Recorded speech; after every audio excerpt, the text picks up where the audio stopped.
నమామి ధన్వంతరిం ఆదిదేవం. శ్రీ వాహిని media ప్రేక్షకులకు నమస్కారం. మాది వైద్య వెల్నెస్ సెంటర్ హైదరాబాద్. మాకు మరొక బ్రాంచ్ వెస్ట్ గోదావరి ఏలెడ్పాడులో కూడా ఉంది.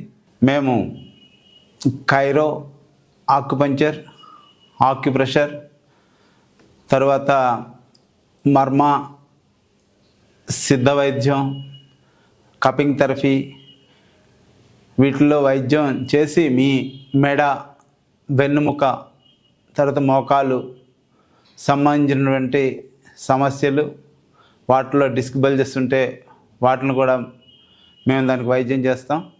తర్వాత మీ చర్మ సంబంధమైనటువంటి రోగాలు లైక్ సోరియాసిస్, తర్వాత దీర్ఘకాలిక రోగాలు అనేటువంటి పక్షవాతం, తర్వాత యాంగ్జైటీ, తర్వాత డిప్రెషన్, ఇటువంటి వాటికి కూడా మా వైద్య వెల్నెస్ సెంటర్లో వీటికి వైద్యం జరుగుతుంది. ఆపస్తంభ మర్మం, ఈ స్తనమూల మర్మానికి 2 వేళ్ళు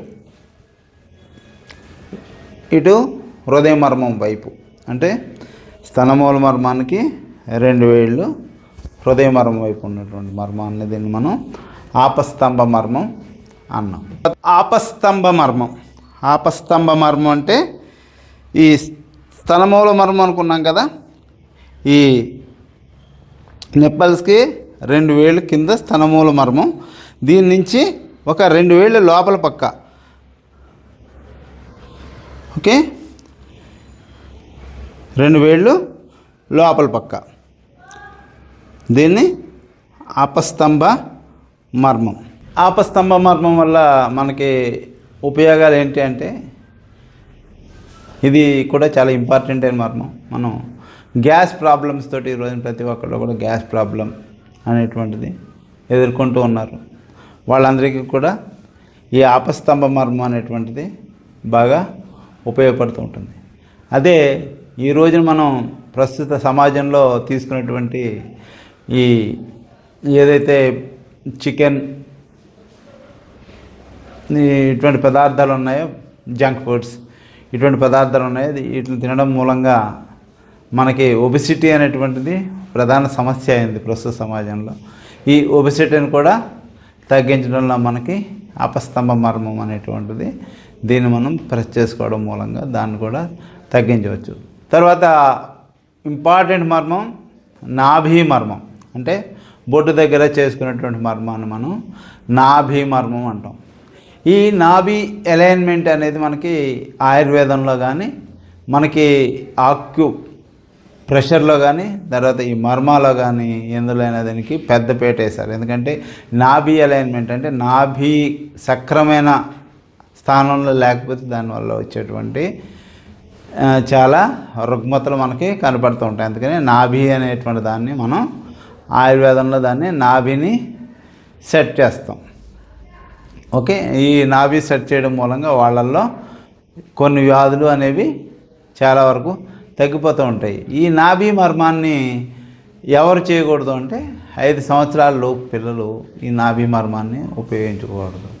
అలాగే యాంబ్లికల్ హెర్నియా అంటే అక్కడ బొడ్డి పేగు ఉబ్బి ఉంటుంది వాళ్ళకి, అప్పుడప్పుడు వాళ్ళకి బ్లీడింగ్ కూడా అవుతూ ఉంటుంది. యాంబ్లికల్ హెర్నియా ఎవరికైతే ఉందో వాళ్ళు ఈ నాభి మర్మాన్ని ఉపయోగించకూడదు. మరి ఒక ముఖ్యమైనటువంటి అతి ఇంపార్టెంట్ అయినటువంటి విషయం ఏంటి అంటే, ప్రెగ్నెంట్ లేడీస్ ఎవరు కూడా ఈ నాభి మర్మాన్ని ఉపయోగించకూడదు. మానవ దేహంలో అతి ముఖ్యమైనది నాభి. ఇప్పుడు మనం తెలుసుకుపోతున్నాం నాభి మర్మం. ఈ నాభి మర్మాన్ని మనం ఇలా స్ట్రైట్గా పెట్టి దీన్ని యాక్టివేట్ చేయకూడదు.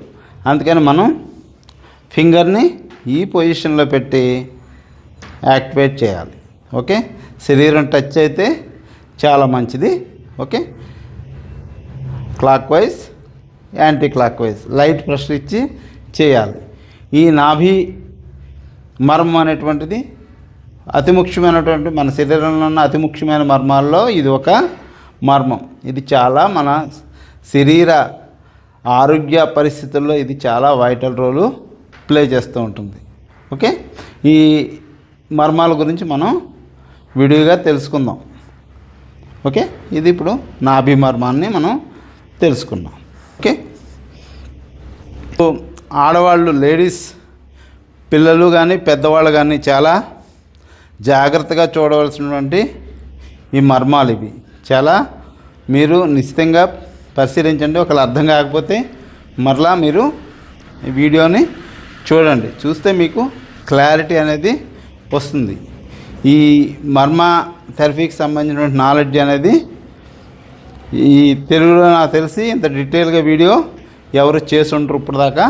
ఓకే, అందుకని మీరు దీన్ని క్షుణ్ణంగా పరిశీలించి దీన్ని నేర్చుకుని మీరు సంపూర్ణ ఆరోగ్యవంతులు అవుతారని ఆశిస్తూ ఈ నా ప్రయత్నాన్ని విజయవంతం చేయాలని మీకు మరొకసారి విన్నవించుకుంటున్నాను. ఓకే, మేము కైరో, ఆక్యుపంచర్, ఆక్యుప్రెషర్, తర్వాత మర్మ, సిద్ధ వైద్యం, కపింగ్ థెరపీ, వీటిల్లో వైద్యం చేసి మీ మెడ, వెన్నుముక, తర్వాత మోకాలు సంబంధించినటువంటి సమస్యలు, వాటిలో డిస్క్ బల్జెస్ ఉంటే వాటిని కూడా మేము దానికి వైద్యం చేస్తాం. తర్వాత మీ చర్మ సంబంధమైనటువంటి రోగాలు లైక్ సోరియాసిస్, తర్వాత దీర్ఘకాలిక రోగాలు అనేటువంటి పక్షవాతం, తర్వాత యాంగ్జైటీ, తర్వాత డిప్రెషన్, ఇటువంటి వాటికి కూడా మా వైద్య వెల్నెస్ సెంటర్లో వీటికి వైద్యం జరుగుతుంది. మీరు మా వైద్య వెల్నెస్ సెంటర్లో వైద్యం చేయించుకుని సంపూర్ణ ఆరోగ్యవంతులు అవుతారని మేము ప్రగాఢంగా నమ్ముతూ ఉన్నాం. జై శ్రీమన్నారాయణ.